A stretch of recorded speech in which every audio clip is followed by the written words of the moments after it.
California.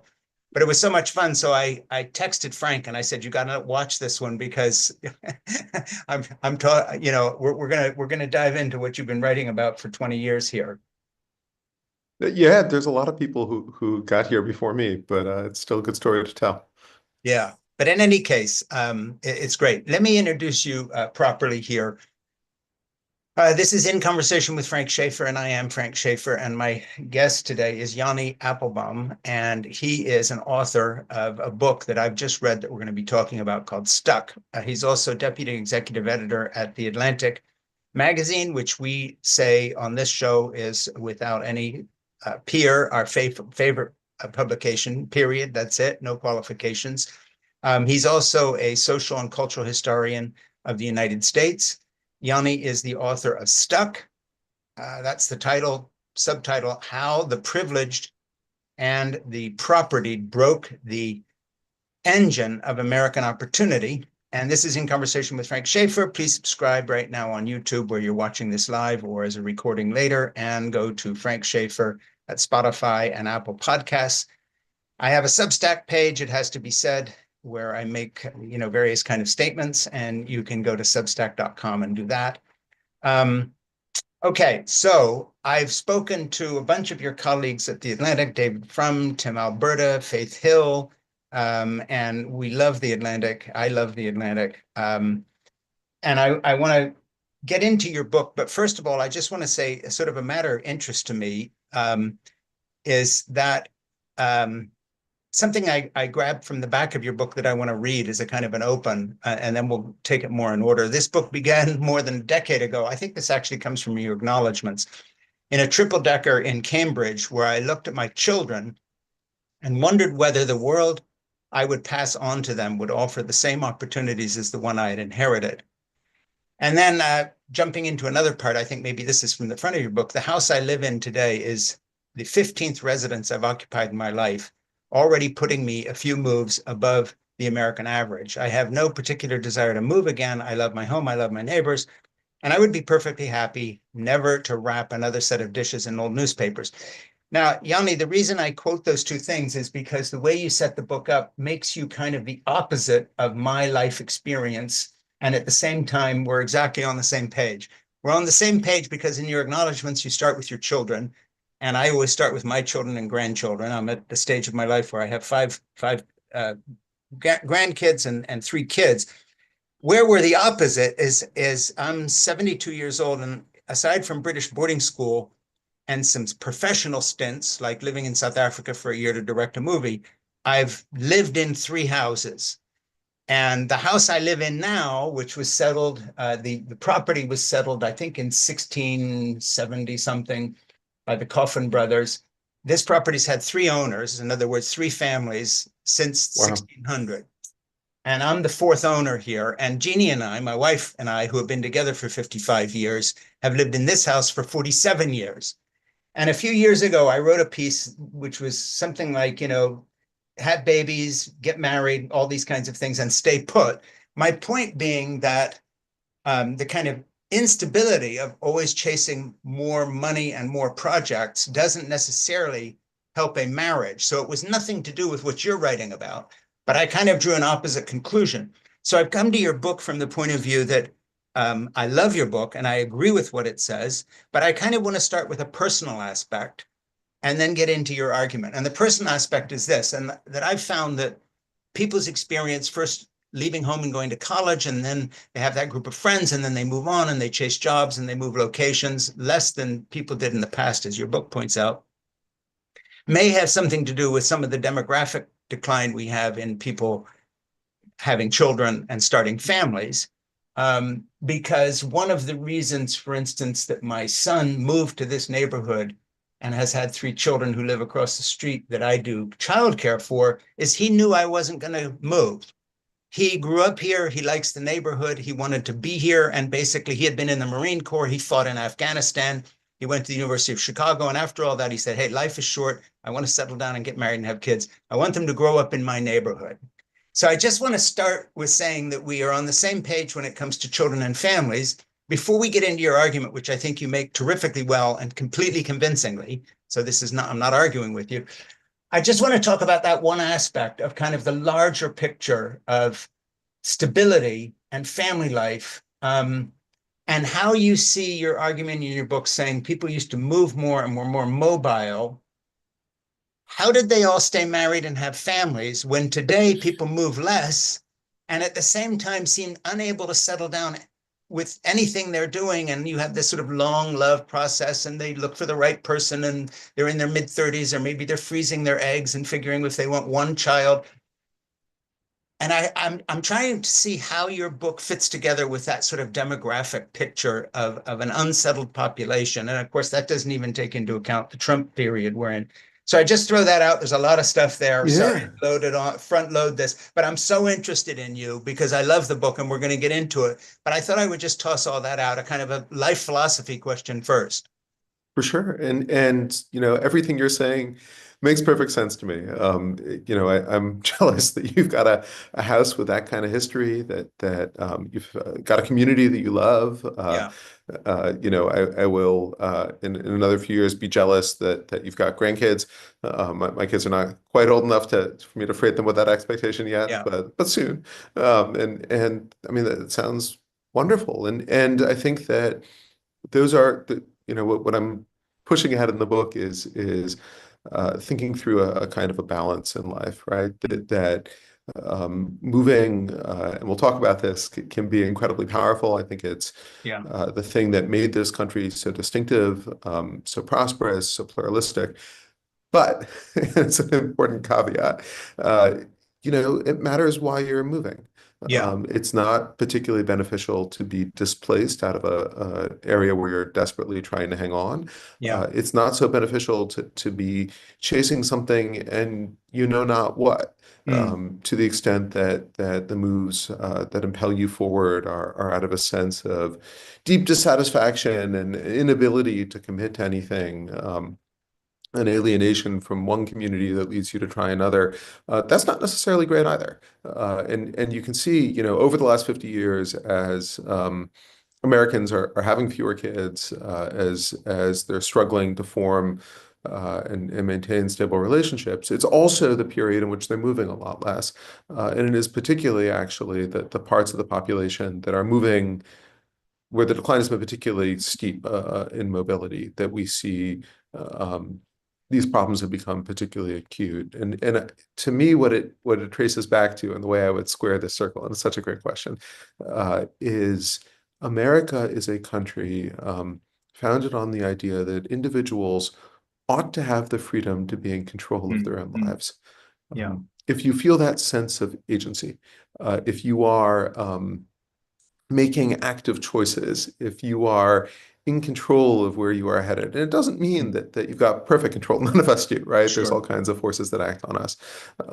Then I think you're likelier, well, we'll talk about this. There's all sorts of positive benefits that flow from it. But one is you're likelier to be able to commit, to feel the security, the stability, even if it's residential instability, right? Even if you're Yeah. moving a lot, two people can be partnered and maintain a stable relationship. I think of one set of grandparents Mm, where he got drafted and sent through West Point and the Army 10 years for that. And that the Army is not really big into residential yeah, stability. yeah, They moved from base to base, but it was a happy and stable marriage. They were committed to each other. The home yeah. traveled with them from Army base to Army base in those years. And it was hard and it was stressful, but it was also Well, something that generative. interested me, a sort of a through line in the many stories you go into in terms of the Lower East Side, New York, and settlement patterns and immigration. By the way, I re-immigrated to the States because my parents were Americans, but I was born in Switzerland in 1952. And then in 1980, my wife, who's from California, so that's a big move. We lived in Switzerland for 10 years and then moved back here. And we moved very much like people in your book. And that was the last year I was in Europe. I was sort of traveling to the States for work, and we moved for work, but the motivation was so that I could be with my family more. And so it also followed with the stories in your book, which are sort of different than the stories people are telling with their lives today, in that it seemed to me that a lot of the people in your book back in the 1920s and 30s and 40s and so forth and so on were moving precisely for the good of an already established family. they were trying to do better for their children and their family. They had a goal in mind that wasn't just about career orientation, it was about a life. And maybe we should start there because I think some of that has changed in our culture. People are very career oriented, but the goal is the career a lot of the times. Whereas a lot of your stories, including your own family story, besides Jews surviving the Holocaust and the drama of that kind of a move, the running away from persecution, which is a bit piece of American history, it seemed to me that the motivation on a lot of the moves that you talk about in your book was to strengthen and support a family as a goal in itself, as a kind of a good in itself. Whereas today, the emphasis maybe when people move is more for career advancement and a sort of a vacuum of relationships. And there Yeah, seems to be and a lot of ennui about that. yeah, and I've got nothing against people who want to move for a career. I have moved, but for me at least, the career motivation has always been tied to that larger Yeah, goal.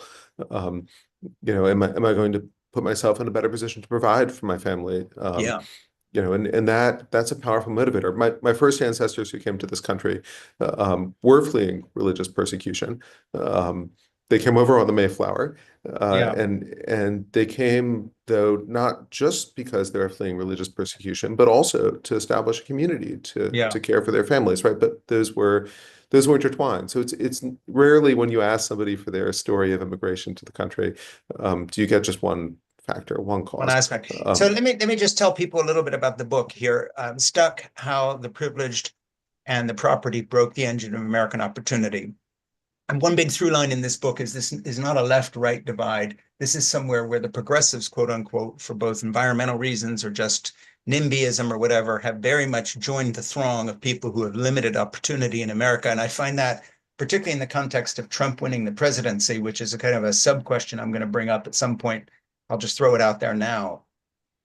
This idea of deregulation, whether it's zoning or building permits, seems to fit at least part of your agenda in terms of the kind of thing that Trump and Musk are talking about. And I'd like to get to that later, but that's not how you wrote your book. But it's an interesting point because a lot of the Republican platform now would be favorable toward the kind of deregulation when it comes to zoning that you talk about. But anyway, part one, chapter one, A Nation of Migrants, Chapter 2, The Death of Great American Cities, Chapter 3, Freedom to Move, 4, A Migratory People, 5, Dirty Laundry, 6, Tenement Phobia, 7, Auto Emancipation, 8, The Housing Gap, 9, A Plague of Localists, Building a Way Out.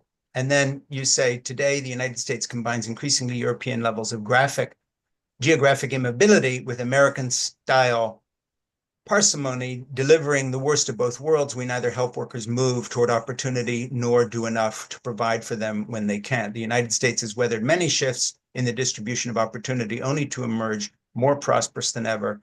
And most economists expected that workers who lost their jobs through the shocks of environmental regulation and free trade with Mexico and China would find new and better opportunities. The models, though, were validated against historical data and failed to account for new barriers to mobility. So that's sort of how you sum the book up, but and we'll get into specifics. But anyway, if you just want to talk a little bit about the scope of the book using my Yeah, intro there as the background. I'm so glad you chose that quote. The big picture I'd love for your viewers to understand is that this was something remarkable about the United States, that in the old world, you were born into a fixed place in physical terms, usually into a village where your ancestors had lived for generations, where you expected to live, where you expected your children, your grandchildren to remain, and a fixed place in the social hierarchy. Mm-hmm. Your identity was inherited. Your Yeah. prospects in life were largely inherited. They were fixed. You didn't really have the chance to change them. In the United States, we invent, just as a legal right, the Mm. freedom to move. And this was fascinating to me. In the colonial era, you didn't actually have the right to settle down someplace. Mm. It didn't matter if you'd bought a house. It didn't matter if you'd gotten engaged to a girl in town. The town could warn you out. It could say, we don't want you here. you're not welcome to stay. And many colonial towns warned out half or more of all the people who tried to settle there. Or Towns were conversely, member-only you talk clubs. about Winthrop telling somebody, "Hey, you can't move. We don't want you to move." Yeah, He wants to go down the street to Connecticut or someplace. that's exactly right, right? So like you didn't necessarily have the right to go, you didn't necessarily have the right to stay. And Yeah. by about 1800, we put those two rights together, the right to move, to leave, the right to stay, and we put them together into a freedom to move. Hmm. And this is revolutionary. And Americans just start moving all over the place. You know, in our mind's eye, we may imagine sort of Conestoga wagons streaming out to the frontier. And there Yeah. was some of that, but most Yeah. Americans lived in communities like the one you're in, which Can had I been just go settled back to already for one a couple point about centuries. Yeah. Winthrop and the Bay State Colony? Because I found this very interesting. My dad was a theologian and a Calvinist and a missionary and all the rest. So I always, my ears perk up at mentions of things that I grew up hearing about. I think there's a sort of a basic, piece of misinformation out there, if you want to put it in today's terms, where this idea of a Christian America, let's get back to the founders, and they sort of mean they have this romantic ideal of the Bay State Colony, but actually the founders were everything but libertarians. They were certainly not. you know, and I love the point in your book where you talk about Winthrop being against mobility, and their idea of settling here was not, hey, we've all left England to be Americans. We've left England to make an even purer, homogenous community of insiders. You're not going to leave, and we're not necessarily going to accept anybody new here. And so let's start with the transition, because you've already mentioned it briefly, but I really want to dive into this.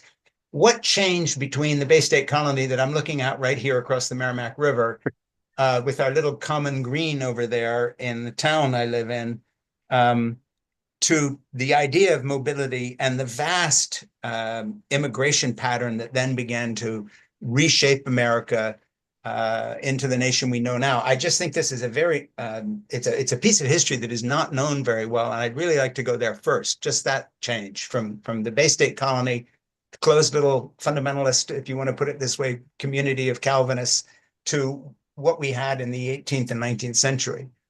Gosh, you put that so well. You know, they really don't intend to create a libertarian paradise. It's all about control, right? Yeah. These are covenanted communities. But revolutionary ideas have a way of twisting back on their authors in ways that they don't expect. Once Winthrop has said it's okay for all of us to leave together and go from England to New England, Mm-hmm. um, others say, okay, well, if it was okay for you to leave England, maybe it's okay for me to leave too. Mm-hmm. And that chain of moves kicks off. And whenever there's a problem, whenever there is discontent in the Bay Colony, they go and they plant another town. They launch another settlement, which gives people that outlet. So that's the first step in Mm. this process is instead of people being assigned to a place of birth, assigned to their identities of birth, they're moving. But that, as we've said, doesn't mean they're welcoming you in. It's a pretty closed off place. The second part of it is where they push over the Appalachians in the early American Republic, right? Got the United States now. There's this Northwest Reserve, this big chunk of territory that belongs to the federal government, and it's open for settlement. Yeah. And what the territories find is that they're competing for residents. If Ohio doesn't want them, Illinois Mm-hmm. does. And if you're going to compete for residents, you can't get too snobbish about it. Yeah. If the town is forever warning people out, if people don't know whether if they buy a plot of land in your town, they're going to be able to Yeah. come and live on that land. They're not going to buy it. And so the towns start shifting how they regulate this. They say, okay, anybody who comes can establish residence just by choosing to establish residence. So it Mm. becomes a matter of your intent as an individual. If you want to live in this town and you say, I'm living here, I'm here Yeah. now, you live there for a certain number of days, you're in. The Mm. town no longer has the right to say, we don't want you here. And it's a small change done on the frontier in order to Yeah. compete for residence, but it ripples back. And suddenly, everybody has that freedom. The freedom comes back, ripples back through the older states. And by the middle of the 19th century, probably 1 out of 3 Americans is moving every year. Yeah. It's just this, when people are freed for the first time in world history, really, to shape their own lives, to get that sense of agency Mm. by relocating, they lean into it with sort of wild abandon. Europeans who Yeah. come over just can't Are believe how shocked. much we're moving. Yeah. It's weird.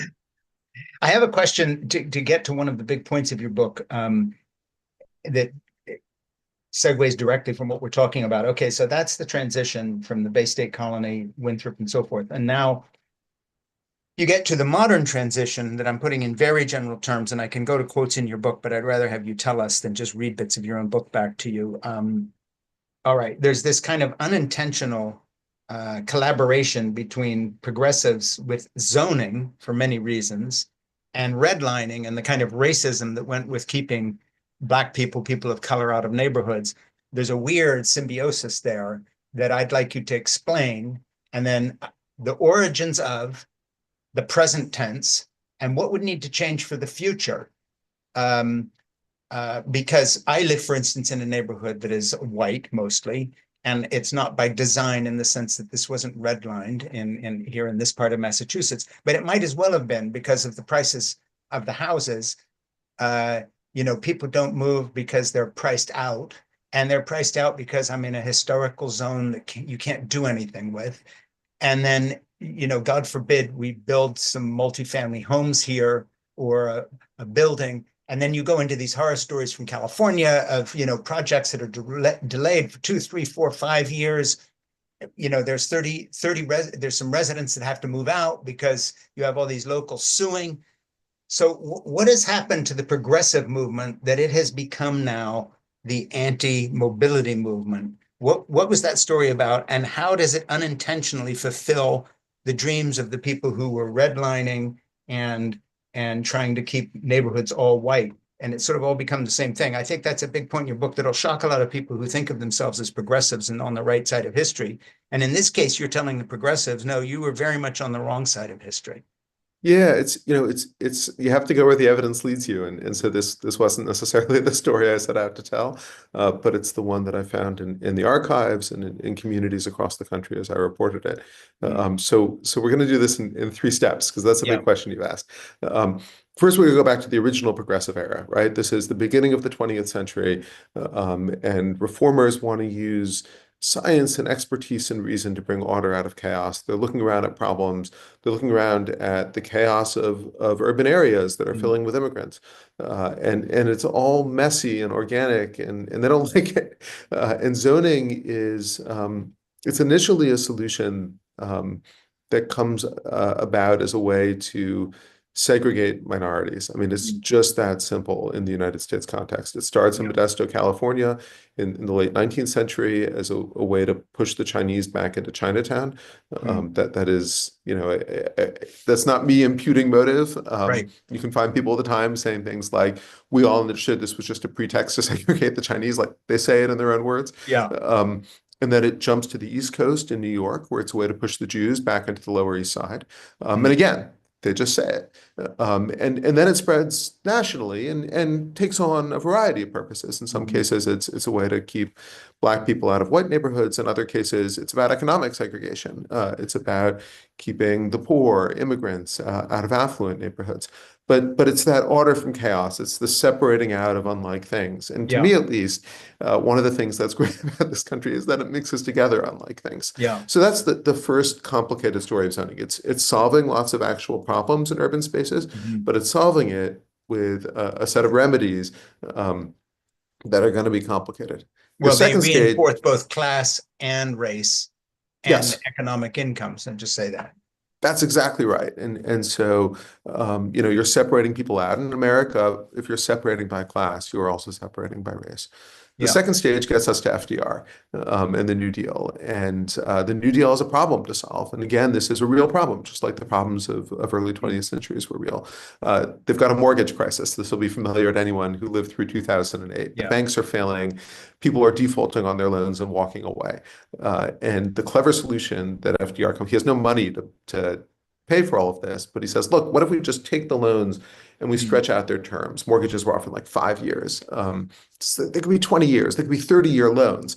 And that would get the payments down to be the same as rent or a little below rent. And then why walk away from your mortgage? You're paying the same as you would to rent anyway, and you can own the house at the end of the term. And so that solves the problem, but it creates a new problem, which is, now the federal government is on the hook for the loan for 20, 30 years. Yeah. They're really worried about neighborhoods changing. So they say, we're only going to loan if you do two things. You have to apply zoning to your neighborhood Yeah. to ensure that no new uses ever come in. It remains Mm. economically segregated. And they literally write that you have to put a racial covenant on the land so Yeah. that it can never become racially integrated. If it's a white neighborhood, it stays white. If it's a black neighborhood, it stays black. Like that is the condition of getting a federal loan. And it's Yeah. the New Deal that does it. And they do it for understandable reasons. They're worried about the properties changing value, but basically they're not willing to pay the price of Mm. having a dynamic society. They decide it's cheaper to just freeze things in place. And Or since a they don't have, multicultural society, and it's also easier to not get that white opposition and white flight. So, hey, let's it just say sure this is is. how it Yeah. is, and we'll just do it. We'll just reinforce the status quo. We're not Yeah. re-engineering society. We're just trying to stabilize the banks, but it freezes everything in place in a way that they really Mm. don't anticipate. So that's our second stage. The third series of progressives here that I'm taking aim at is a group in the 1970s. And this is a decade when both the right and the left Mm. revolt against big government. And I Mhm. think often we think a lot more about the right wing revolt against big government, that had its roots in Goldwater, carries through the Reagan Revolution, Yeah. where he's governor in California and then takes it national. We know Mm. that story, right? There's also a left-wing revolt against big government, and it's people like Rachel Carson and Ralph Nader and Jane Jacobs, and they come in and they Yeah. say, "Look, we created big government in the New Deal to solve problems. It's been captured by big business. It's not Mhm. solving our problems anymore. It's serving the interests of big corporations instead of the public. What we need Mm. is a way to make government defend the public, a way to Yeah. make government serve the public interest." And they have a simple solution that they roll out. They say, if you think the government is helping corporations instead of ordinary people, Mm. you should be able to sue to challenge the decisions of government. And they're Which brings in, imagining, I think you call it localism. yeah, right. So I'm, it's like every local community should be able to make its own decisions. If it doesn't like the decision being imposed on it by government bureaucrats, it should be able to sue to challenge that. That sounds great, right? yeah, Like, and I love it when you can find an example that's not on our own shores that reinforces what you're saying. Well, I was reading that part of the book.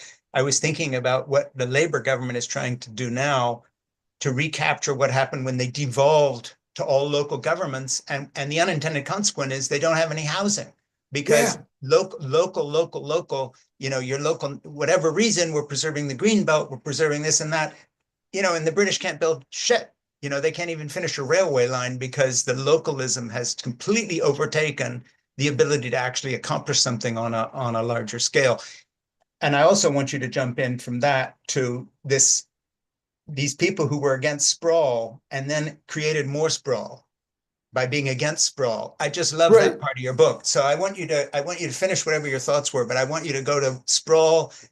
Anti-sprawl has created more sprawl, and tell us how that happened. Yeah, that's exactly how, it's the same story as with Labour in the UK, that they're Yeah, sort of that they've become committed to a good idea, which is empower local communities, sure. but Sounds it has great. these bad consequences. So Yeah, anti-sprawl in the US, they say, look, we're despoiling the last untouched places. What we need to do is to stop people from plowing under wild places and putting up housing. right. But their mechanism is to say, well, you should have to have an environmental review for every project. You should be able to challenge that environmental review in Sure. court. They enact statutes, like out in California, environmental law that mandates these reviews. Well, that law, we have numbers on this, is almost exclusively used to Yeah, stop the development of multifamily housing in dense yeah, urban areas. Like yeah. that's where people will sue. They'll say, And that's again where progressives dive in head first. Hey, we're saving the land. we're saving, but often the land is like the lot at your corner, or Right. maybe it's the grass around the single family home, which is now going to be an apartment building. Mhm. It's not used mostly to defend the wild Yeah, places. And so what happens is it gets impossible to build where people actually want to live, where there's high market demand for those homes. And instead, people live further and further from their jobs. Commute times in America are getting a lot longer. It pushes the development out because yeah. you can't build in the center. And I so it has remember this the first time I perverse ran effect. into Yeah. the phrase I think it was somewhere in Arizona. I was talking to a young man who was looking for a house. He had just gotten a job there, and this was maybe 30 years ago. He gave me a phrase that I'd never heard before, and that was, you from the city center, you have to drive until you qualify.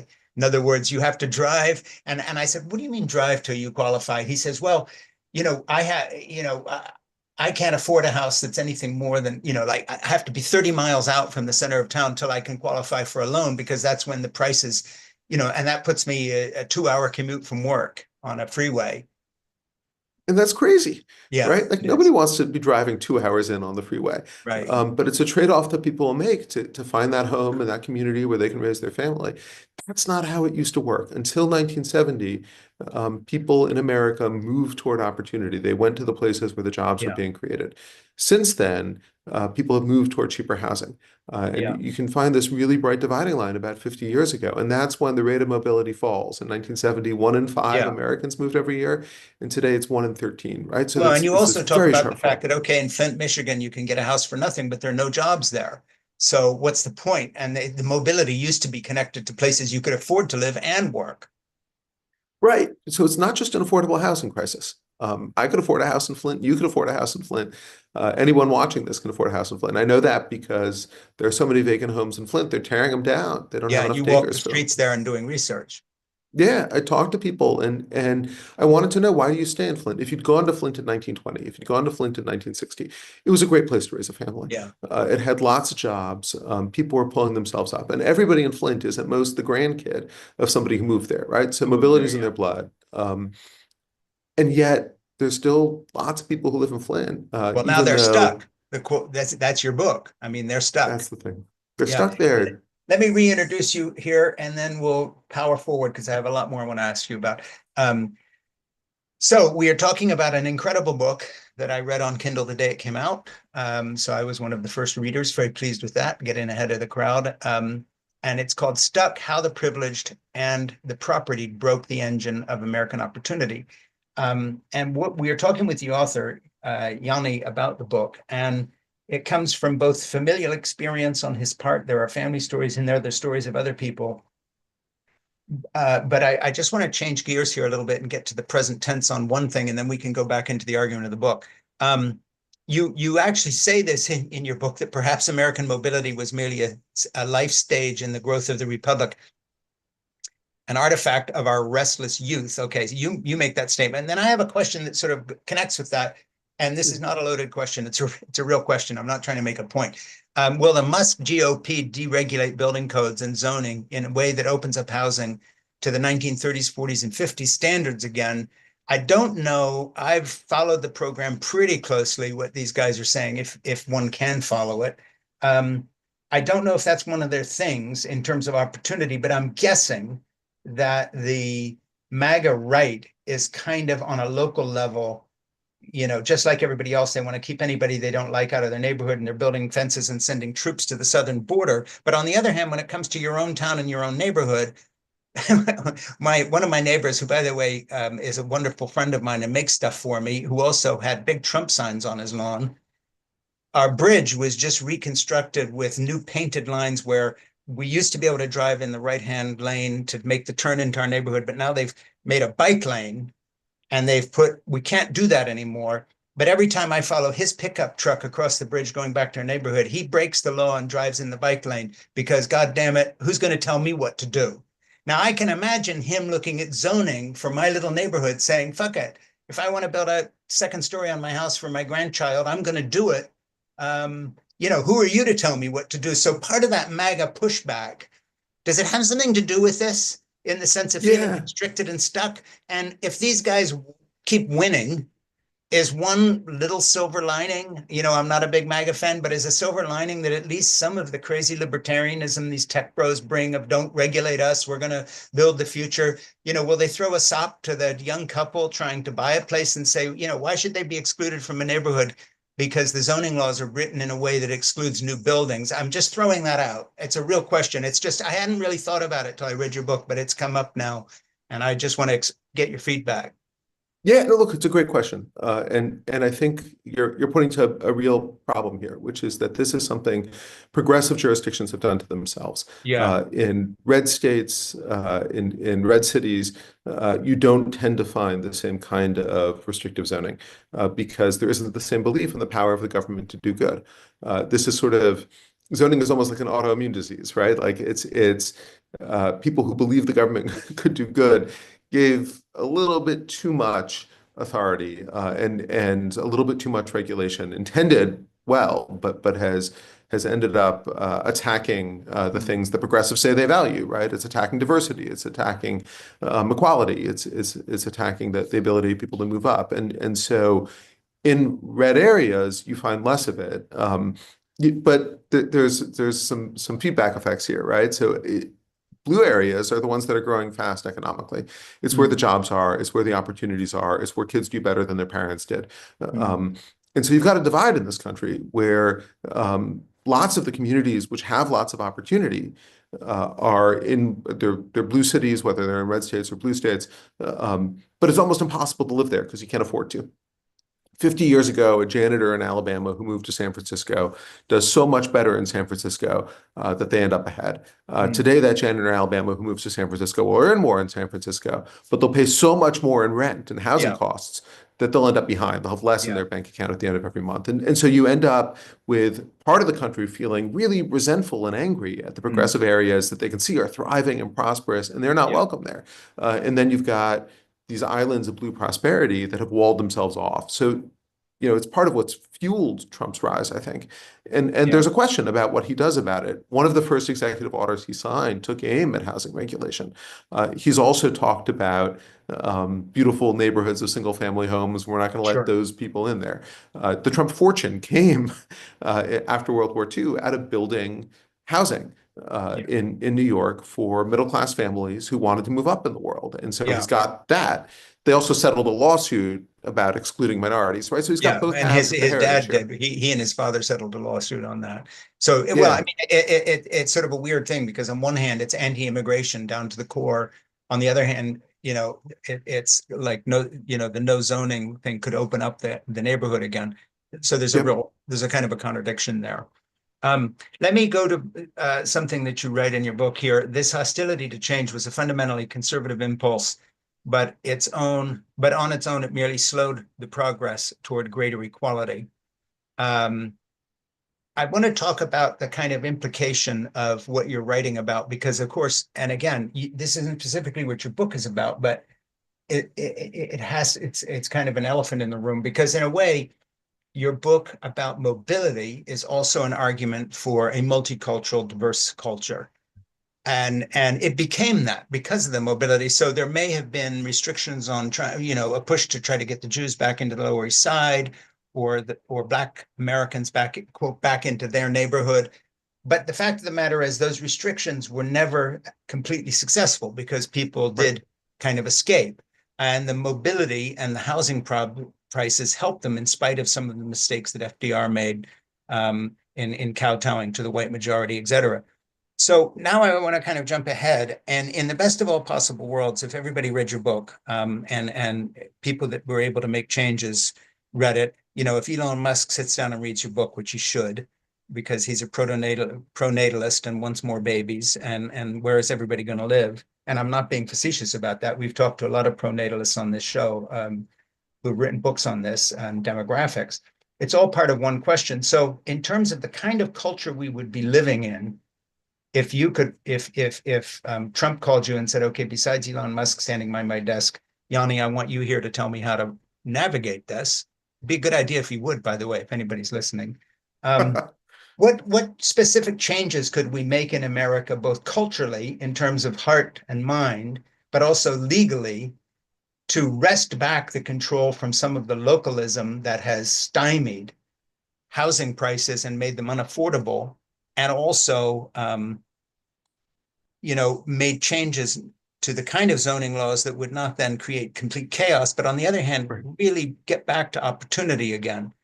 I remember, I think it was on one of the programs you did recently on Morning Joe, or somebody asked you, about venture capital people snapping up neighborhoods. And you said, well, if these things changed appropriately, they would be out of business because the only reason they can do this is because we've created a housing scarcity. But if we did the things I want to do, we would be we would be out of that scarcity. So I want to get to that. I want to get to the things we could do. If your book implies what we should be doing, what is that? Yeah, and the first one is abundance, right? What you were just talking about. We need a lot of housing. So how do we Yeah, get a lot of housing? yeah, the simplest change we can make is that zoning is legally a state level issue. It's not the feds. It's not even the cities and towns. They get their power delegated by the state. Right. There are other places on earth that manage to grow without driving their housing prices through the roof. One way they do it is by having much more standard rules. So Japan, for example, has 12 zoning labels. Mm. Um, and any town or city in Japan that's applying them can choose one of those 12 labels. New York, by the time you layer on all the special districts, has a couple Mm. hundred. It makes it much more complicated. So you can simplify and standardize the rules at the state level and say, look, localities can still decide like the industry goes over here, the commercial area is over here. It doesn't need to be total chaos, but you can really simplify down the categories. And that does Yeah. all kinds of good things. It makes it easy to right now, if you're a home builder who figures out how to build in Boston, it doesn't help you in New York because it's a whole different Right. playbook. Yeah. So you can't take the solutions to scale. Yeah. So that's one solution is just simplify the rules and standardize them over broad geographic Mm. areas, and let people build as of right, so that if you can file something which says, hey, I'm following the rules here. Yeah. I can build, and you're not waiting on approvals, and that Yeah. just speeds it up, and time is money in construction, and so it also really lowers housing Mhm. costs really fast. Well, when it And comes then to the the other, when it comes to the progressive, one thing I want to throw in and then continue with your answer is a kind of a fake environmentalism. When wink, wink, nod, nod, we're using nice words. It's sort of like taking rights away from women in the name of feminism somehow. We're going to use the words environmentalism to achieve something that has nothing to do with the actual environment, but has to do with the fact we don't want our view spoiled, or yeah, we don't want people like you living in our neighborhood. How do we push back, and then get back to your main answer here? How do we push back as a kind of a parenthetical piece of this against this left-wing American progressive knee-jerk kowtowing to anything that comes labored as environmental? And really, the intent in so many instances, as we look at across the board, is really a culture war fact, or it's really nothing to do with the good of the environment a lot of the time. And I think that this has given tremendous credibility to some of the MAGA pushback, not in the sense that they're credible, but once again, when your own side, because I consider myself a progressive, is sort of wink, nod, nod, accept lies because they're useful sometimes. This hasn't helped us. How do you push back against that? How do we just say, hey, look, this isn't environmentalism. This is just localism and NIMBYism. look down the road from where I live. There's a big parking lot, an empty parking lot next to a subway station, where people have been trying to build multifamily housing, Yeah. and it's been blocked on environmental grounds because of the runoff or because of that there's some open space there. If you think about the bigger picture, it Yeah. would be good for the environment if you built multifamily housing next to a transit Yeah. station. That's good. It has now been, I'm not making this up, 25 years since the development was first proposed, and it's Yeah. still in the review process. Yeah. That's not good for anyone. And I think people can look at that and they say, well, this is not sincere. It's not advancing the aims of the environmental movement. It's a rigged game, right? To use It's a Trump's rigged language. game. And people have that perception because it often is. And so that's the other part of the solution here is that you can ask people this question two ways. If you ask Yeah. them, do you want a new apartment building on your block? Yeah. They'll say no. And you know what? They're not wrong to say no at that level. It might make parking a little harder. It might block some of their views. There might be real harms. But if you ask them about it, that's where our minds go first. We think, what am I losing in this Yeah. process? And just like you talked about the private equity people on Morning Joe, one thing I want to throw out here is there are some very interested parties that want to keep this going, because there are immense amounts of money to be made by the legal profession in this area of law, of Oh suing, yeah. suing and suing, so that much as the lie is given to some of the equity and inclusion stuff by the fact that there's a whole substrata of people who have made millions of dollars out of training corporations to do equity and inclusion. They didn't include any more people, but those guys got rich training people to pretend they were doing it. And there was a fakery to it. Again, that's not the whole story, but it has degraded the language, just like the word environmentalism is degraded by people using it in a fake way. How about these myriad lawyers and firms and lobbyists who do nothing but throw in their lot with people who were stalling buildings for 20 years where people If could you be make living? everything everything a matter of government approval, you are encouraging government corruption Yeah. because all of those industries are going to do everything they can to get those regulators to side with them. Yeah. And it becomes enormously lucrative for them and sometimes, unfortunately, lucrative for the public officials.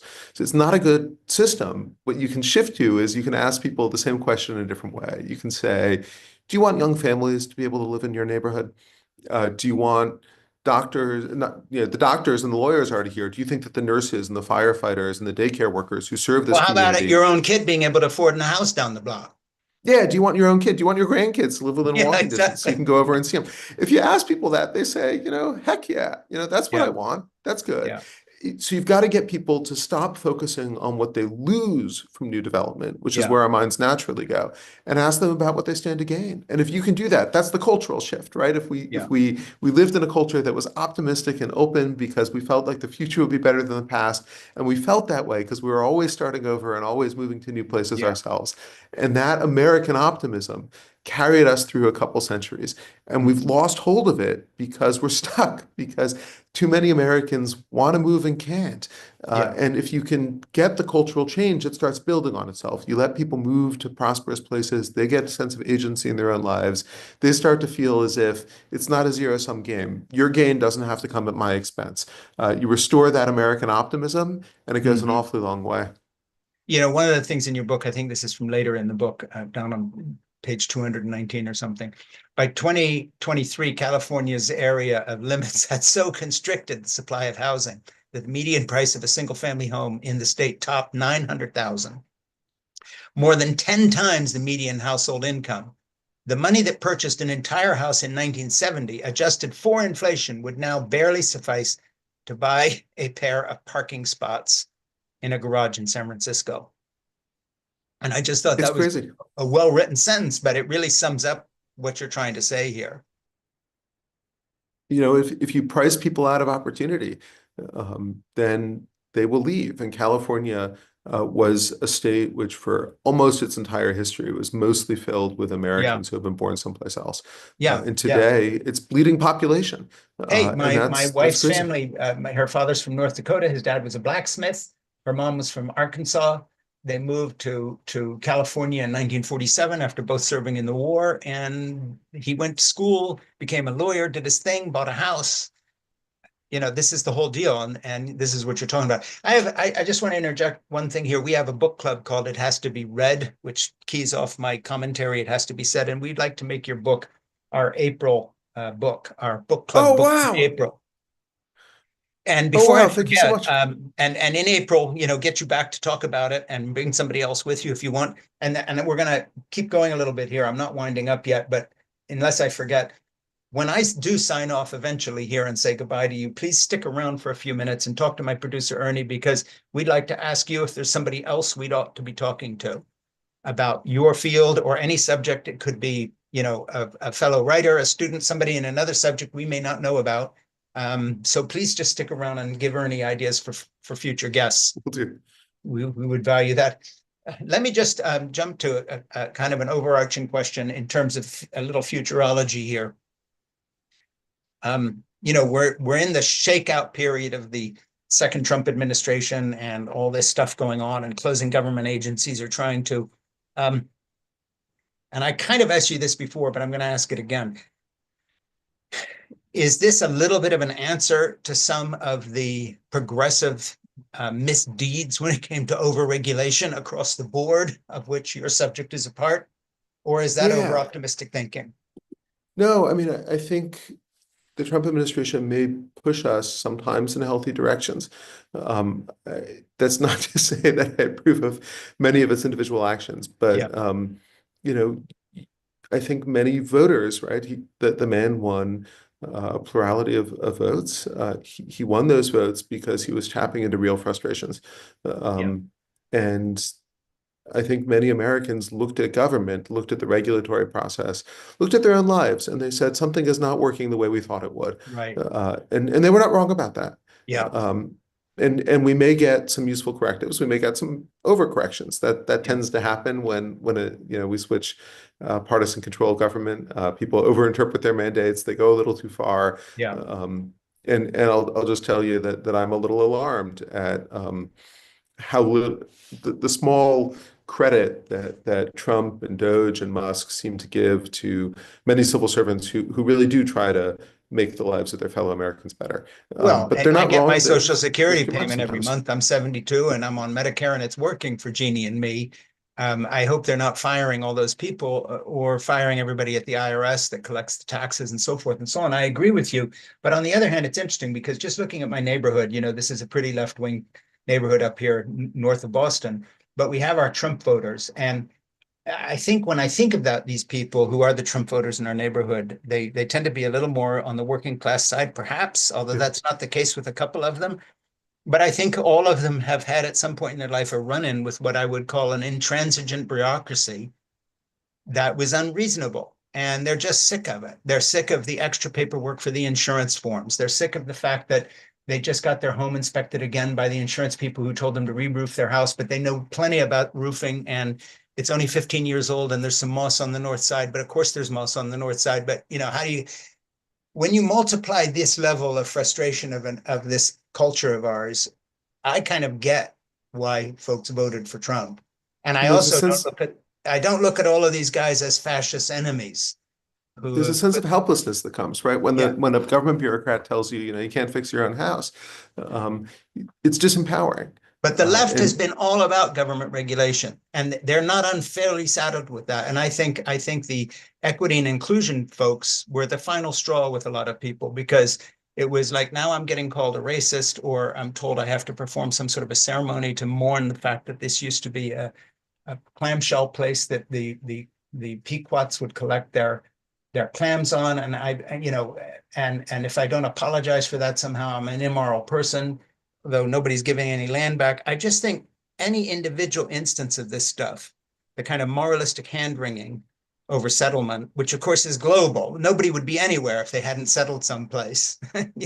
Every place any human is, except for the very first people to get somewhere, someone else was there first. But that said, I don't know what your feeling is, but I'm very frustrated by the present moment. I work very hard to get Democrats elected. But on the other hand, I think that the proper attitude right now for people of my persuasion is some introspection and humility in terms of how did we drive everyone so fucking crazy that they vote for this guy who is such an extremist, and he seems to be getting a lot of support when you look at the polls, and I think I that think, support has a lot to do with your book. I think it's a pushback of feeling stuck. yeah, and if you take that step back and you say, okay, we've had these rules for decades, has our society How's it working? given more opportunity to people who come from historically disadvantaged communities? Yeah. Is it growing more equal? Do Americans feel more in control of their lives? We had all the regulations that were supposed to get us there. And what I'm asking readers to do is to take a step back and to say, okay, I know what these things were supposed to do. Is that Yeah. what's working out? Are we actually protecting the environment, or are we driving sprawl? Are we actually advancing equality, or are we entrenching inequality? The goals are not bad. Right. But too often, the ways that progressives have gone about trying to achieve those goals have been counterproductive at best or pretextual at worst, right? Is exactly what you were pointing to, the sort of sense that often people are profiting off of this. They're Mm. not really pursuing the goal itself. They've just figured out a way to get their slice. And that anger that generates is real. And I think progressives are going to have to take a step back and say, okay, if these are our actual goals, are we going about it the right way? Well, and the Or, progressives have been part of an entire professional class that has worked hard to keep everything the same. yeah. Let's not change anything because we're in power. It's if you're on the board of Harvard and you have $500 billion of endowment and you're sitting in Cambridge, I'm interested that you made Cambridge an example of how regulated everything was in terms of keeping people out. I mean, this is the epicenter of progressive America and elite institutionalism, and it's one of the most regulated and least free places when it comes to housing that you could have named outside of California, Yeah, and it was a working class town once, right? It as was you a told factory in your town. book. And it isn't now. And that's a pretty big change. It used to be that the Democratic Party was really rooted in working class communities. What does that have to do with Harvard University specifically? In the same way that you could say about Californian cities, what does it have to do with the tech industry? I mean, how did Google and all these guys change San Francisco from a place of opportunity where my father-in-law went in 1947 precisely because he could afford to live there as the son of a blacksmith, to what it is today, which is exclusionary and oppressive, and as people would see it who try to come in for get a job.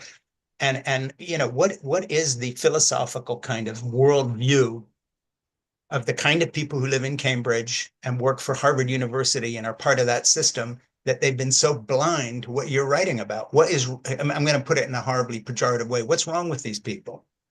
You know, I think too many people, having achieved their slice of the American dream, they pull the ladder of opportunity up behind them. They love what they have, and they rationalize that they're protecting it, they're preserving it, Yeah, and they don't see how they're not giving other people their shot at yeah, achieving that same dream. And you know, as Democrats have become the party of the establishment to a large extent, certainly the party of the professional classes. yeah. That has been a problem for the Democratic Party, that it has ceased to focus as much on helping people move up, and focused a little bit more on maintaining the status quo. And that's a dangerous place for any political party to find itself. Yeah. So anyway, I'm going to wrap this up. Excuse me, clear my throat. And just once again say what this was. In conversation with Frank Schaeffer, my guest was Yoni Appelbaum, and his book is Stuck, and it is our April offering for our book club. I just think it's a terrific book, and you've opened an entire can of worms. You know, the timing on this book is perfect because, you know, you're writing about change at a time of massive change. You're writing about pushing back against overregulation when this is the headline every day of every newspaper in the country and online podcast. So congratulations. I know you didn't do that part on purpose, but you were right there with something that needs to be said. So just before we get out, remind you to stay and talk to Ernie for a minute with future guests. Is there something that you would like to say or cover here that perhaps I didn't get to, that I should have asked a question about? No, I just say that I'm optimistic about the future, that I can sense that things are already starting to change, and that this is a problem of relatively recent construction. And that's good news because it means it can be relatively easily reversed.